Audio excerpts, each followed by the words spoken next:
you're not coming to our wedding. If you show up, it will be the end of our relationship." My oldest son and his future wife nodded in agreement, and it broke my heart. I could feel how much they disliked me.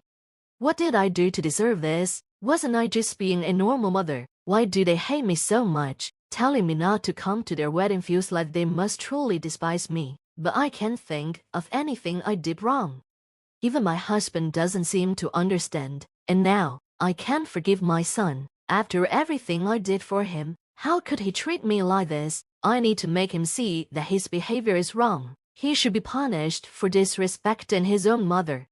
My name is Mary, and I'm 55 years old. I have 2 sons. My eldest, David, is now working in Tokyo and has become quite successful. My younger son, Tom, is quieter and prefers doing hands-on work, so he works at a local manufacturing company in our hometown. When they were younger, David and Tom were close, but as they grew older, David started to dislike Tom. He would embarrass him in public and pick on him at school. Even after I scolded David, his behavior never changed. Recently, David decided to get married. His fiancée works at the same company as him. She called to say she wanted to meet us, so I arranged a dinner. I was happy about this because I thought I could finally see him settle down.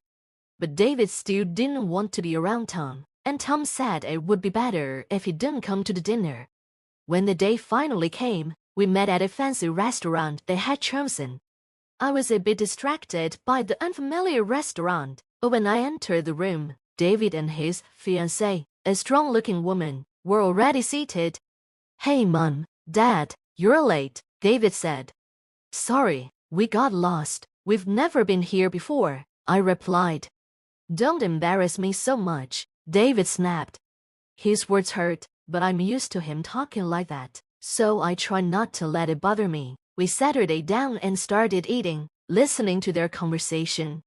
David couldn't stop praising his fiancée. "She listens to everything I say. She thinks a lot about our future. She's a wonderful person. If I had someone like her earlier, I would have achieved much more. She's a perfectionist and amazing at everything she does. She's nothing like you guys, Mom and Dad."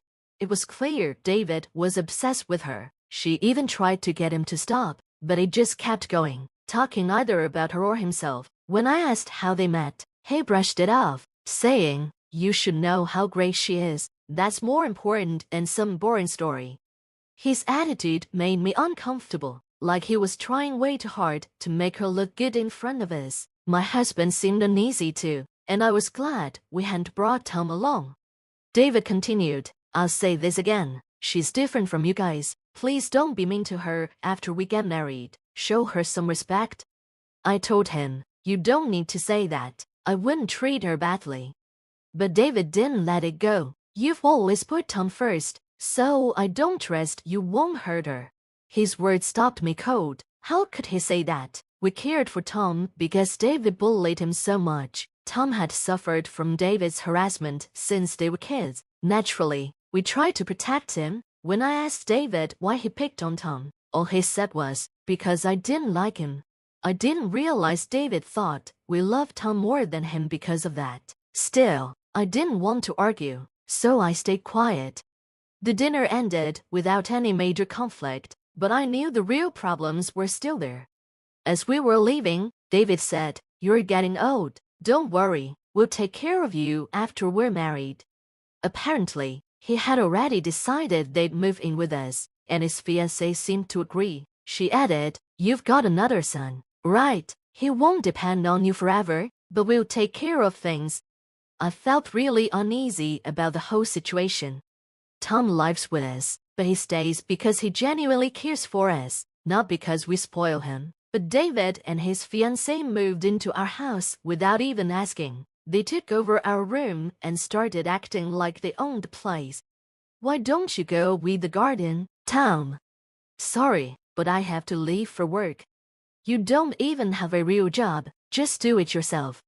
David was becoming more aggressive towards Tom. It was getting worse, but I was proud of Tom for staying calm and mature in response.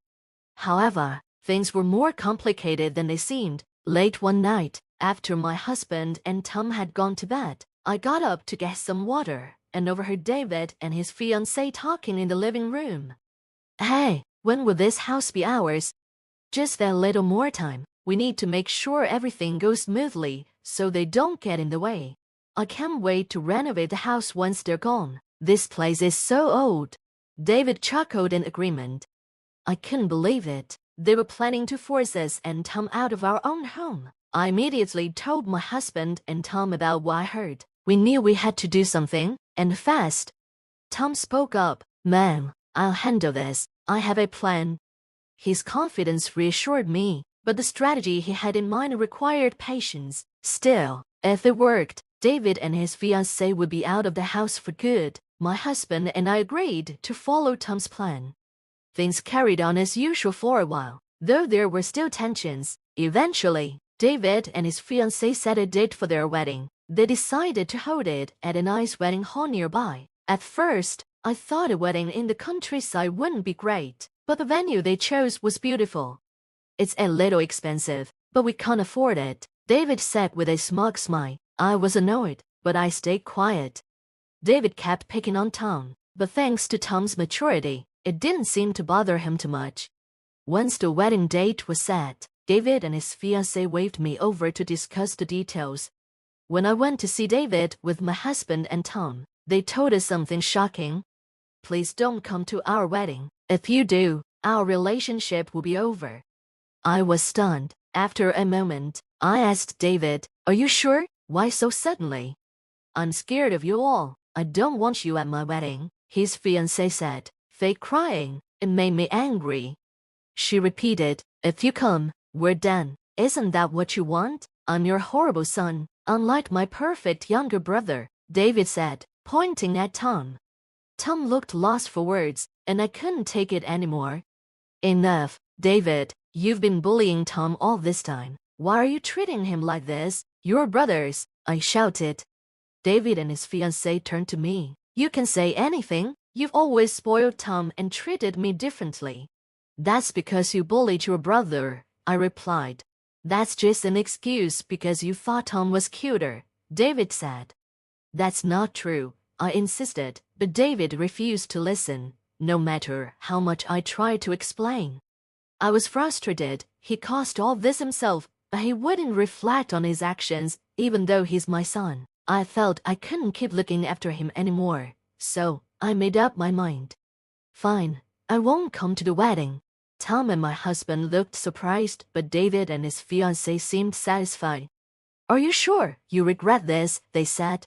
"No, we won't," I answered. "The best weddings don't have distractions." Their hearts were light, but ours were heavy. In the end, we decided not to go to the wedding.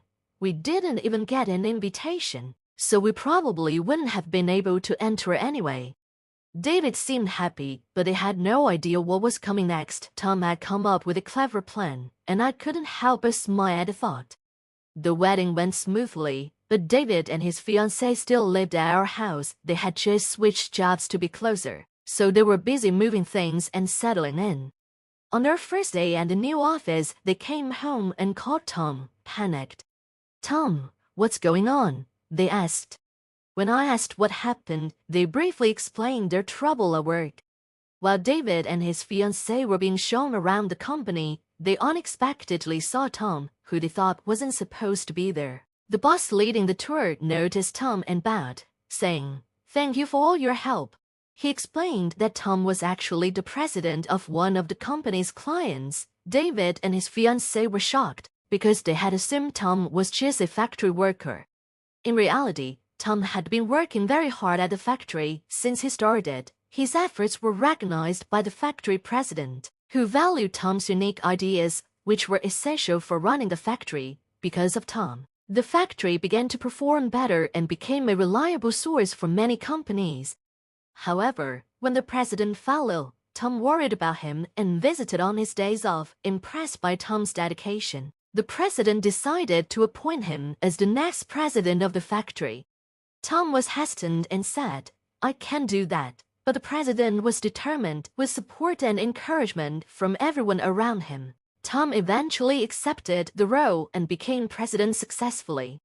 After Tom became president, the factory's performance improved even more. He was well-liked and trusted by his employees, showing he had a good sense of leadership. The factory grew to be relied upon by companies all over Japan, and even large companies in Tokyo recognized Tom's name. One day, Tom visited a client for a discussion, but David and his fiancée were unhappy to see him treated with such respect. David grabbed Tom, saying, "You've always cheated. If you had told us, we wouldn't have acted like that." David's wife started crying right there. Tom responded calmly, "I got to this point through my own abilities, so why are you angry?" This only made David angrier, and he yelled back. But Tom remained calm and said, "I want to share something important with you."